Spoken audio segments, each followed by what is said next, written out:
കരുവാരക്കുണ്ട് സ്വപ്നക്കുണ്ട് വെള്ളച്ചാട്ടത്തിൽ ഒഴുക്കിൽപ്പെട്ട് യുവാവ് മരിച്ചു. വെള്ളച്ചാട്ടത്തിൽ കുളിക്കാനിറങ്ങിയ തരിശ് സ്വദേശി റംഷാദാണ് മരിച്ചത്.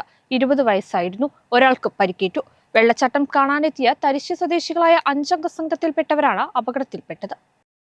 വ്യാഴാഴ്ച ഉച്ചയ്ക്ക് ശേഷമായിരുന്നു അപകടം. കരുവാരക്കുണ്ട് സ്വപ്നക്കുണ്ട് വെള്ളച്ചാട്ടത്തിൽ ഒഴുക്കിൽപ്പെട്ട യുവാവിന് ദാരുണാന്ത്യം. വെള്ളച്ചാട്ടത്തിൽ കുളിക്കാനിറങ്ങിയ തരിശ് സ്വദേശി റംഷാദാണ് മരിച്ചത്. 20 വയസ്സായിരുന്നു. അപകടത്തിൽ ഒരാൾക്ക് പരിക്കേറ്റു.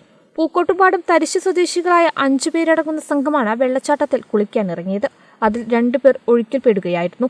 വെള്ളച്ചാട്ടത്തിലിറങ്ങി റംഷാദ്, റഷീദ് എന്നിവരാണ് ഒഴുക്കിൽപ്പെട്ടത്. റംഷാദിന് ഒഴുക്കിൽപ്പെട്ട് പാറക്കെട്ടുകളിൽ തലയിടിച്ച് ഗുരുതരമായി പരിക്കേറ്റിരുന്നു.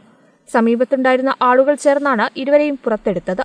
അപകടത്തിൽ പരിക്കേറ്റ റഷീദിനെ നിലമ്പൂർ ആശുപത്രിയിൽ പ്രവേശിപ്പിച്ചു. നാട്ടുകാരും പോലീസും നടത്തിയ തിരച്ചിലിനിടെ പുഴയുടെ താഴ്ഭാഗത്തു നിന്നാണ് റംഷാദിന്റെ മൃതദേഹം കണ്ടെത്തിയത്.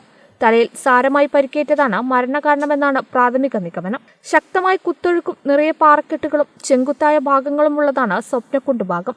ധാരാളം സഞ്ചാരികളെത്തുന്ന പ്രദേശത്ത് അപകടങ്ങളും പതിവാണ്. പോലീസ് സ്ഥലത്തെത്തി അന്വേഷണം ആരംഭിച്ചു. കേരള വിഷൻ, നിലമ്പൂർ.